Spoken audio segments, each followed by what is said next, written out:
Ladies and gentlemen, my name is Corporal Parker of the 23rd Royal Welch Fusiliers. Today we are representing the Royal Welch Fusiliers as they would have appeared towards the end of the American War of Independence. The 23rd was sent to North America in 1773, where they arrived in New York City, and the following year were sent to Boston. They were present in Boston at the time of Lexington and Concord, taking part in that event, which led to the beginning of the American War of Independence, and were active in every single campaign of the American War, with the one exception of that they were not present with General Burgoyne's army that came down from Canada and were captured at Saratoga. Louder! Louder, he says. All right. We're ready, so I'm going to say charge. So we are representing today the Grenadier and the Light Infantry companies. We can go over some of the bits and pieces of the uniform. Private Parker in the front. By the middle to the end of the war, they had switched up the bits and pieces, parts of the uniform to include the gaitered trousers, which are much more practical to wear in the rough of North America. And the cocked hat, which is far more practical to wear as it can be adjusted for the different climates that we deal with. Left face.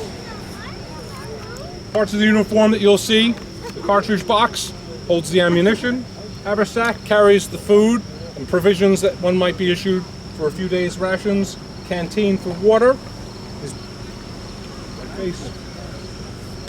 Bayonet belt carries the bayonet. Originally this would have been fixed upon the waist, they move it upon the shoulder.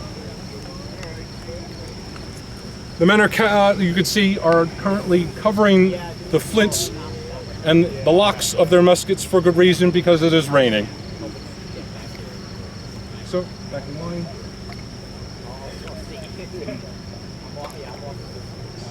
Perform a little drill and then a firing demonstration. Right here, shoulder your firelocks. Rest to the right at open order.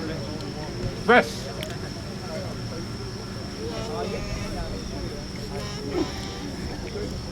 Open order. Front. This is the spacing that the typical British battle line would have taken from 1776 onwards, with an 18-inch gap in between each file. The ranks would typically be 2 ranks deep. In this case, we don't have enough men for that, but they originally started fighting in 3 ranks and adapted in 1776 to switch exclusively to 2 ranks. We'll go through a little bit of the drill. 23rd. Rest your firelocks. Order your firelocks.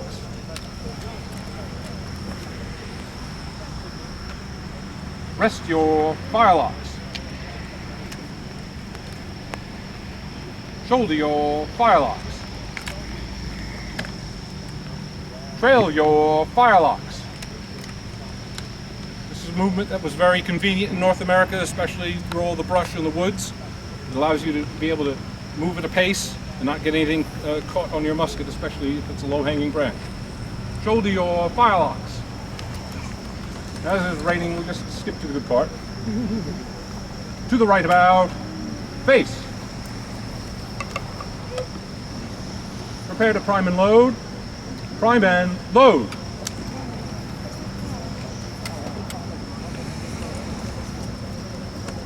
Each round had to be loaded one at a time, and these flintlocks do operate most of the time in inclement weather such as this. Typically, we're expected to load 2 to 3 rounds in a minute. The men would be taught to fire in volleys, but also were trained during the American War of Independence to aim at individual marks.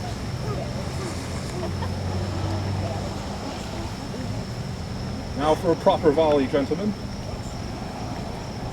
Make ready. Present.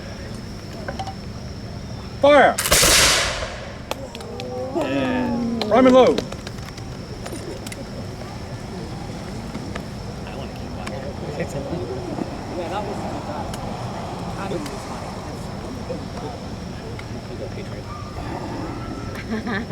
Now, with a battle line this small in a skirmish, typically the men would be firing perhaps in pairs, so that one man would be loaded, one man would be loading and ready to fire. In the event that one of the enemies on the opposite side happened to pop his head up, you would always have one man in the pair ready to fire, and these men would be taught to take cover during a skirmish. Make ready. Present. Fire.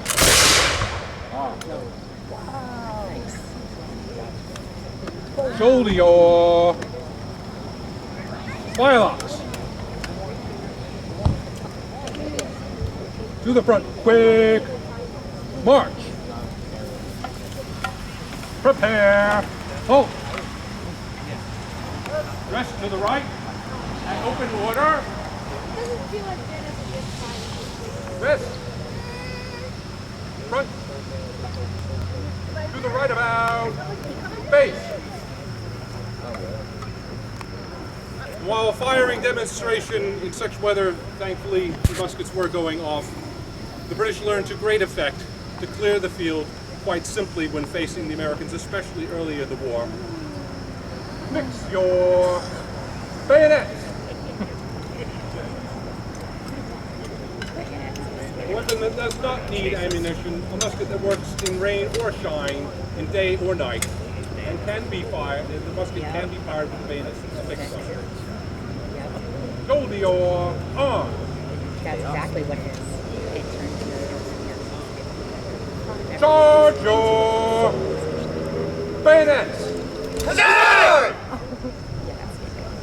Through the front. Quick march. Charge!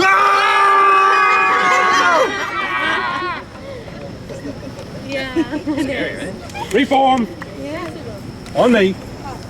We were alert. Yeah.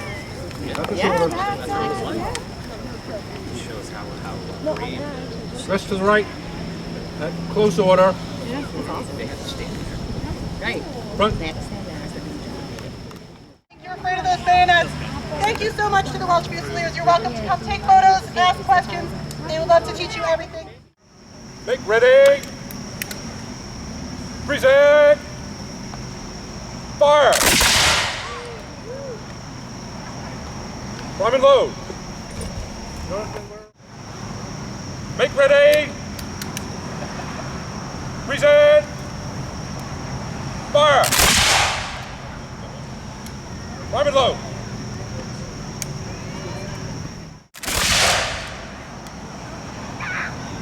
Shoulder your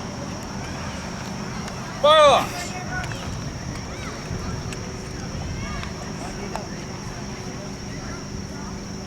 Fix your bayonets. A weapon that works in rain or shine, night or day, that didn't need any ammunition, and can be and fired when attacked, the bayonet. Shoulder your firelocks.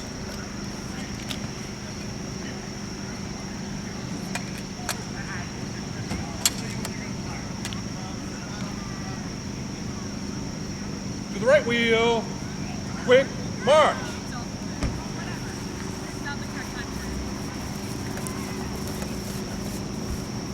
Rest.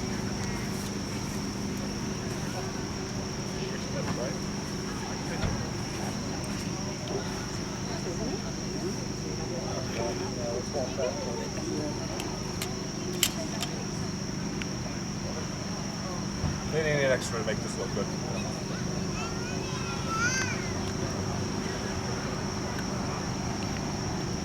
To the right about. Face. To the front.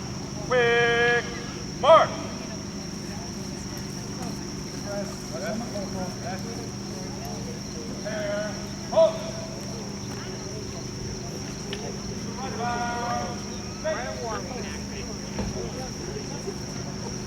Charge your bayonets! Yeah! To the front. Quick march! Step, step, step, step, step. Charge!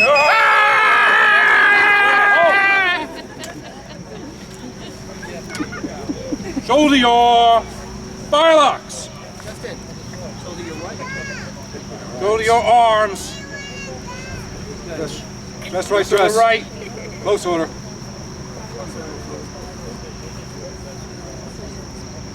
Front. That concludes our demonstration. If you had any questions, would like photographs, please, that is what we are here for. Yes. We have one thing. Our fifer would like to make some commentary on the music of the time, of how important the musicians were in the 18th century military. It's all yours. Hello, ladies and gentlemen. This instrument is called the fife. It's essentially a flute, much smaller and much higher in pitch. Now, the reason for this is that the sound travels much further, and in a time when there's no radios, no phones, and no better way to communicate on a battlefield than somebody's voice, well, you rely on high-pitched instruments. So a fife paired with a drum is the primary method of conveying commands across the line on a battlefield. So there's different songs that are played to advance the line, to retreat, and so forth. Additionally, it's used in camps to tell men when to get up, when to go to bed. And there's a series of tunes that the men would learn that are assigned to each of these duties. So one I'll play is the Advance. So this is the Advance, aka the Grenadiers March.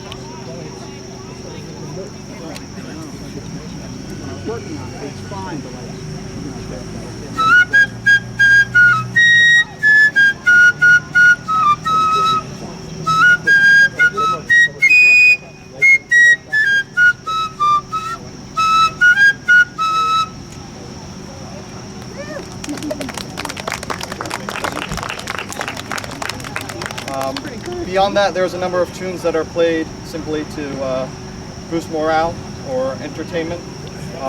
So these can be songs from home, love songs, country dances. So this is a tune called Over the Water to Charlie. It originates as a Scottish, rather sad song, but sped up, it's a happy song. So.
One of the things about a musician was quite important was not just the music that he played and the fact that he was telling you what time to get up in the morning, when to go to sleep, battle calls, and all the other things that our fighters mentioned. They were paid on the level of a corporal. So the average privates are actually making less than the musicians were because they were considered that important. And in the middle of battle, they would usually be taken off the line to stop playing any music to be helping with the medics and the stretcher bearers that be on the field helping those who could be taken off the battlefield at the time. Right? So, without further notice, that is our demonstration. The Huntington Militia now will be doing a cannon demonstration with their Grasshopper field piece. So, you can now go ahead and take a look at that if you're interested. And again, we are the 23rd Royal Welch Fusiliers. Thank you. Thank you.